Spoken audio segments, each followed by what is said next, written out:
Hi everyone, Sheena Hansen here with Uncommon Sense Investing, here with another frequently asked question. And today I'm going to be talking about Social Security and is it truly going broke? The truth is that I meet with a lot of younger clients who don't even incorporate Social Security into their retirement planning because they don't think it's going to be there. And on the flip side, with my retiree clients, sometimes they base their Social Security claiming decisions based on their fear that Social Security won't be there long term. So let's dive in and see what's actually going on. Here's a few quick facts. 71.6 million people receive benefits from programs administered by the Social Security Department in 2023. There are a lot of people that rely on this program in the United States, and another 5.8 million people were newly added.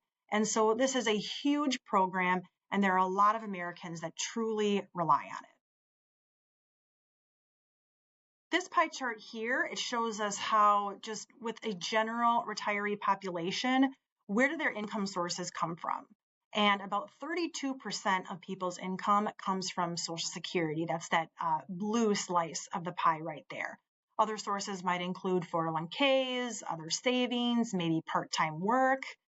For people who are lower income during their working years, Social Security is an even greater percentage of their retirement income, maybe 60, 70, or 80%, therefore relying even more so on Social Security.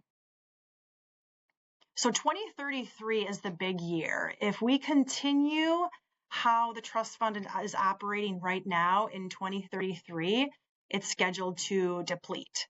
But what does that actually mean? And what does that mean for the future of benefits? Historically, Social Security has been paid through payroll taxes and earnings on the principal of the trust fund. So prior to 2021, the principal amount, basically the savings of all the contributions that have historically been paid in, has been able to be completely left alone. And the money going out to beneficiaries of Social Security really is just from new payroll taxes and earnings. So that's been a very sound program. But post 2021, we've had to dip into that principle.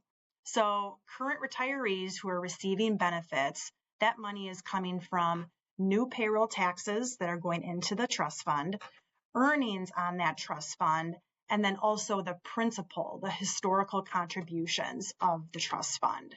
So really the trust fund and the conundrum that we're in really isn't because the trust fund is being poorly managed. It really has to do with the fact that people are living longer. There are more people who are receiving benefits, mainly because of the baby boomers, and that payroll tax revenue is just not keeping up with the benefits being paid out. So what will happen in 2033? Will the benefits go away? Well, no, because even with no changes at all, 77% of the promised benefits could still be paid just using the ongoing payroll taxes, the revenue that's being generated from current workers.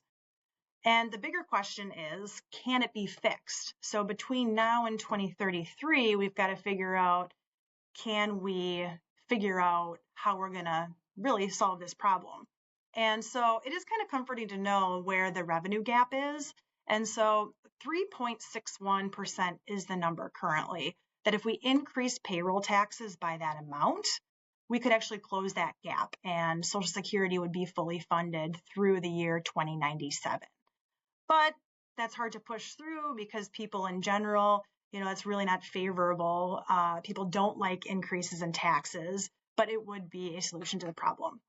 Other reforms that could be considered is a gradual increase in the retirement age, also an increase in the wage base subject to tax. That's one thing that most people don't know, is that not all wages are taxed on Social Security. It's only the amount up to $176,100 in 2025. And then also possibly small increases in the payroll tax rate.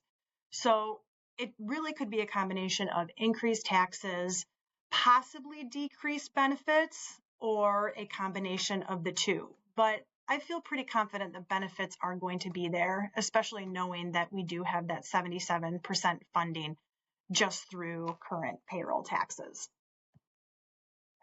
So, like I said, the conclusion I think we probably have gathered is that Social Security is not going broke. There are problems, yes, but they can be fixed, and I'm confident that they will be.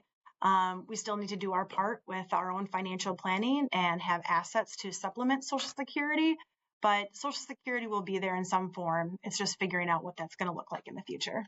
Thanks for tuning in.